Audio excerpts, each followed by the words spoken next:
Hi all, it's Solicitor Ronald Onyango and welcome again to my channel. Um, this week I want to talk about some of the common problems which are facing migrants in the UK and how perhaps they could be able to tackle them. A few examples could be things of, for instance, the buying and selling of COS license, which I mentioned before.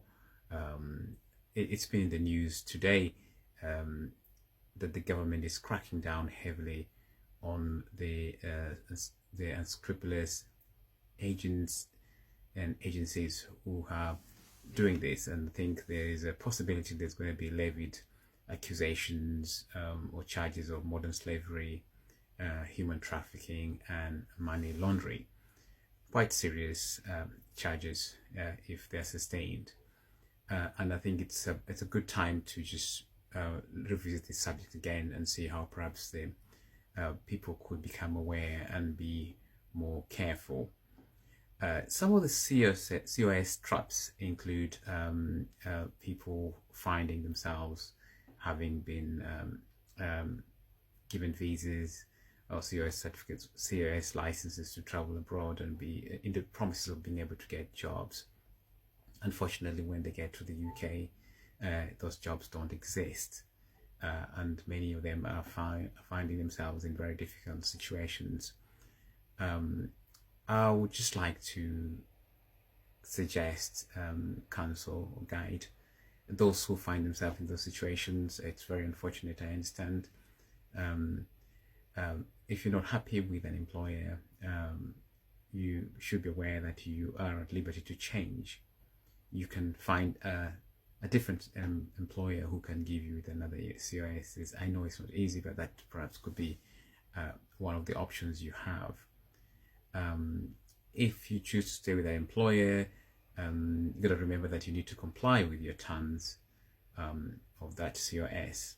That includes that they have to be your primary employer, and any other employment you take is only supplementary employment, which is limited to 20 hours. But you do have other options as well. Again, there is nothing preventing you from having a secondary employer. So depending on how many hours you want to work, so long as you can do it, you could elect to seek another employer as your secondary employer, where you can do full-time job again and do a further 20 hours if you have the time. So you'd essentially be running 2 full-time jobs with 2 supplementary hours, which is 20 hours, quite a lot of hours. It's whether you can comply and whether you can realistically be able to do that. The other options as well could be to consider applying, perhaps switching from that to self-sponsorship if you have got the entrepreneur skills.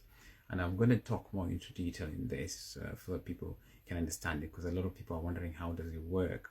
I've seen some questions, people asking me when I suggested that they can consider forming companies if they've got the entrepreneurial skills and they've got a viable and a genuine business idea. What I was referring to was that you form businesses in the UK, not in your home country where you're coming from. And perhaps that's the lack of clarity which I just want to put clear. So it's important to bear that in mind, that if you want to do that, then you can consider something known as self-sponsorship, which essentially it still falls under skilled worker visa, and essentially you are sponsoring yourself. And I want to emphasize this because a lot of people don't seem to really understand how it works. This essentially, and in a nutshell, means that you will form a company which you can own 100%, and the company is formed in the UK, not abroad. This is going to be your business, which you can own 100%.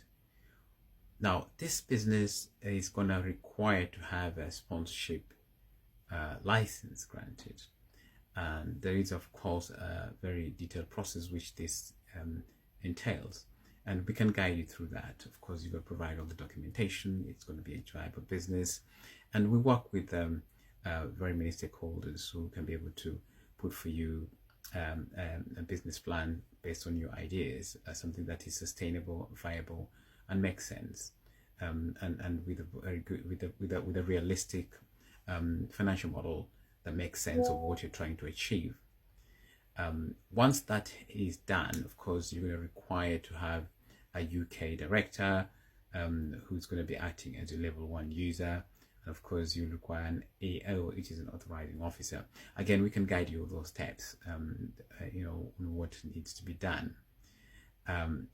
Now, once that has happened, then of course you're going to move to the step of now this document is submitted on your behalf, which of course is an array of documents which you have to provide. You have to prove that you have the finance to run your business.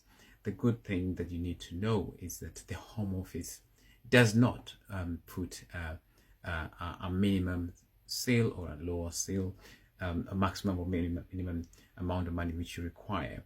So it's difficult to say how much money you will require. You will know better based on your business model. But this is something which can be applied across board and in any business. It is not restrictive. Whatever business hustle you may have or you want to consider to expand it in the UK on entrepreneur basis, this is a perfect opportunity because number one, it puts you in control, as opposed to scenarios where we've come across where you're relying on a third-party sponsor to comply with the Home Office rules, and if they don't comply, as I've seen in many cases, their visas are revoked or suspended or cancelled. It catches up with you as well, and ultimately you're going to have to either find an alternative sponsor within 60 days or alternatively leave the country, and sometimes you have to leave immediately depending on whether you've been complicit in the breaches. So just to let you know, this is another option, and I'd just like to give you an indication of some of the businesses people can consider on this. It could be IT, digital consultancy, it could be IT software and hardware, food business, restaurant takeaways, hairdresser, barbers, barber shops, it could be accountancy, recycling business, import, export, literally anything that is a business, a genuine business.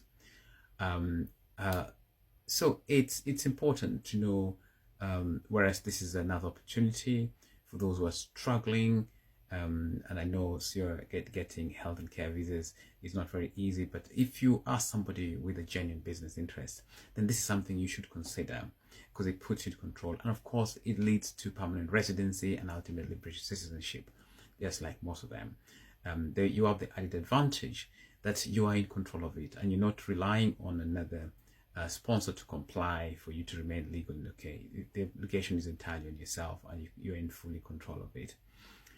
In terms of finances, how much money is required, again, as I said earlier, I would normally recommend to most of my clients, even though there is no minimum or maximum, but you need to demonstrate that you can you can have the funds to run your business, and I would normally say between £20,000-25,000 upwards is a good starting point. If you have more, the better, and this is something which you can do.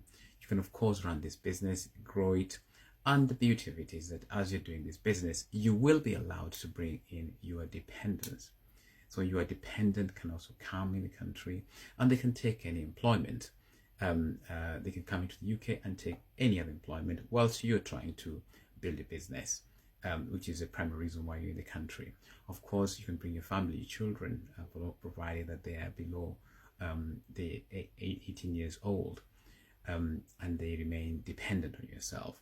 So in a nutshell, this is I would say quite a good option for those who are struggling to get COSs in health and care, but they've got viable business ideas and they've got the money. Rather than pay this money to agents, you might as well keep the money to yourself, invest in your own business and grow your business. The UK offers viable and stable trading